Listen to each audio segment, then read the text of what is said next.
Good morning guys, আশা করি তোমরা সবাই ঈশ্বরের কৃপায় ভালো আছো। আমিও খুব ভালো আছি। আবার তোমাদের সামনে একটা নতুন রেসিপি নিয়ে হাজির হয়েছি। আজকে আমরা তোমাদেরকে করে দেখাবো সর্ষে পাবদা। তার জন্য প্রথমে কড়াইতে আমি সর্ষের তেল নিলাম।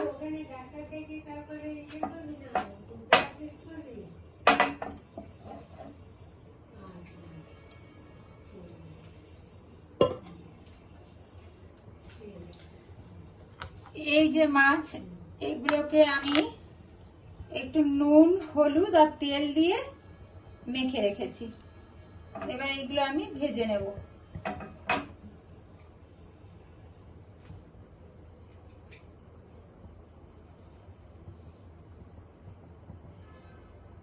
একটু গরম হোক তেলটা, তা নাহলে মাছটা তলাতে লেগে যাবে।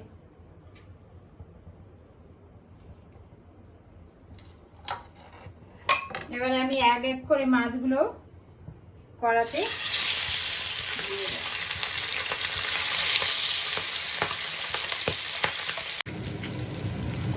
দেখো বন্ধুরা, আমার মাছ ভাজা প্রায় কমপ্লিট।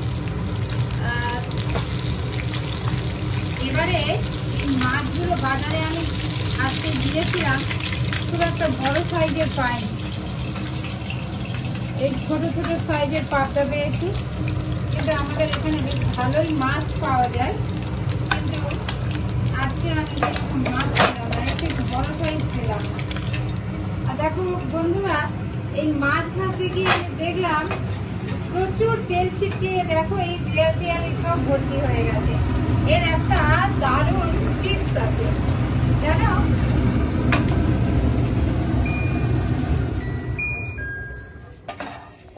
সেই টিপসটা হলো, বেকিং সোডা নেবে কিছুটা, ধর 2 চামচের মতো বেকিং সোডা, আর 2 চামচ ভিনিগার, আর একটু অল্প করে ভীম জেল নিয়ে, আর গরম জলে ওর সাথে 1 টুকরো পাতিলেবু দেবে, দিয়ে একটু জলটা ফুটিয়ে সেটা দিয়ে যদি তুমি ন্যাকড়া দিয়ে পরিষ্কার করে নাও না বন্ধু, তেল চিটচিটে দাগ একদম চলে যাবে। কাবুর টাবুর, তারপরে এই যে তোমার চিমনি আছে, আমরা যতই ধুই এগুলো তেল চিটচিটে থাকে, তো ওইটা দিয়ে করে দেখবে বন্ধু, খুব উপকার পাবে। তাহলে দেখো, এবার আমি এই সর্ষে পাবদাটা শুরু করি। তেল তো অলরেডি গরম আছে। আমি প্রথমে কালো জিরে দিয়ে দিলাম, একটু কালো জিরে দিলাম, একটু পেঁয়াজ আদা দিয়ে দিলাম,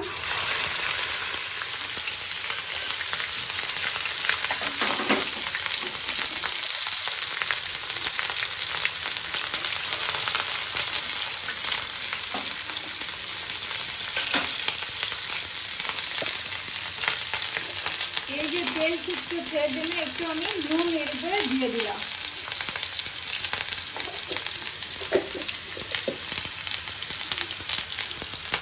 আর একটু হলুদ গুঁড়ো দিয়ে দিলাম।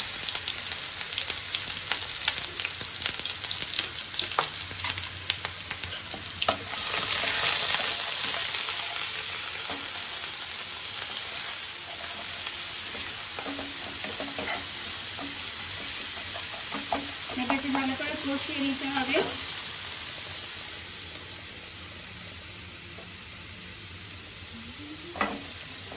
এবারে আমি এই টমেটোর টুকরোটা দিয়ে দিলাম, আর অল্প একটু কাঁচা লঙ্কা দিয়ে দিলাম। এবারে ভালো করে আমাকে কষাতে হবে, যাতে টমেটো গুলো গলে যায়।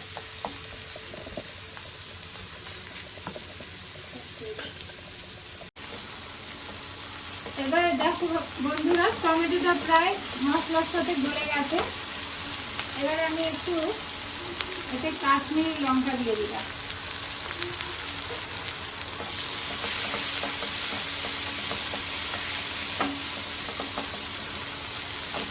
দেখো গলে গেছে।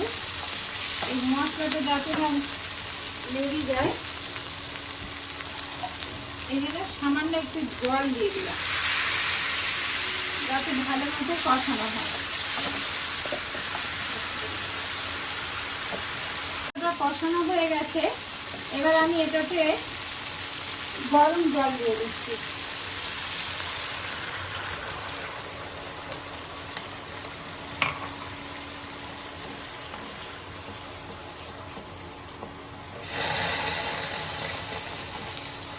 গরম জল দিয়ে দিলাম। এবার আমি মাছগুলো দিয়ে দিলাম।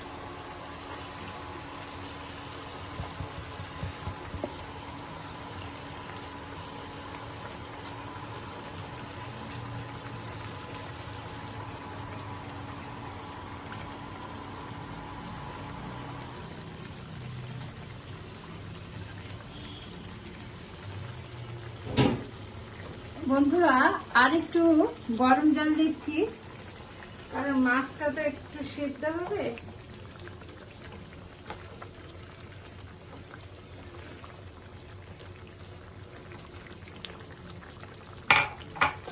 এবারে দেখো, আমি এটাতে 2 রকমের সর্ষে, সাদা সর্ষে আর কালো সর্ষে, কাঁচা লঙ্কা দিয়ে বেটে আর ছেঁকে রেখেছি, কারণ আমার সর্ষে খেলে একটু প্রবলেম হয়, ওই জন্য আমি সর্ষে বেটে ছেঁকে নিই। এবার এই সর্ষের জলটা দিয়ে দিলাম।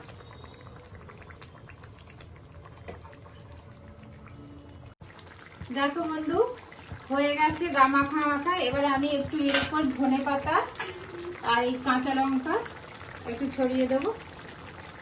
এই কটা কাঁচা লঙ্কা আমি দিয়ে দিলাম, চেরা কাঁচা লঙ্কা। আমার রান্না মোটামুটি কমপ্লিট। আর একটু রেখেছি এই ধনে পাতা, নামিয়ে উপর থেকে দিয়ে দেবো। বন্ধুরা, হয়ে গেছে। এবার আমি নামিয়ে নিচ্ছি, কমপ্লিট।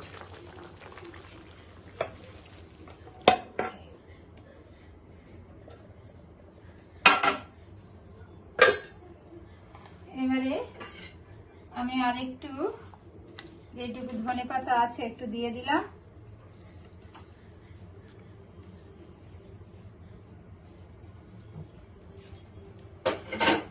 আর সামান্য একটু তেল দিলাম।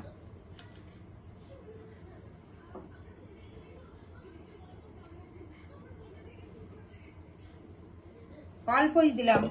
বন্ধুরা, তোমরা যেমন তেল পছন্দ করো সেরকম দিয়ে খাবে। কমপ্লিট। বন্ধু, তোমরা ভালো থেকো। আবার একটা রেসিপি নিয়ে তোমাদের সামনে আমি আবার হাজির হব। কেমন হয়েছে তোমরা জানাবে আমাকে। ভালো থেকো, সুস্থ থেকো।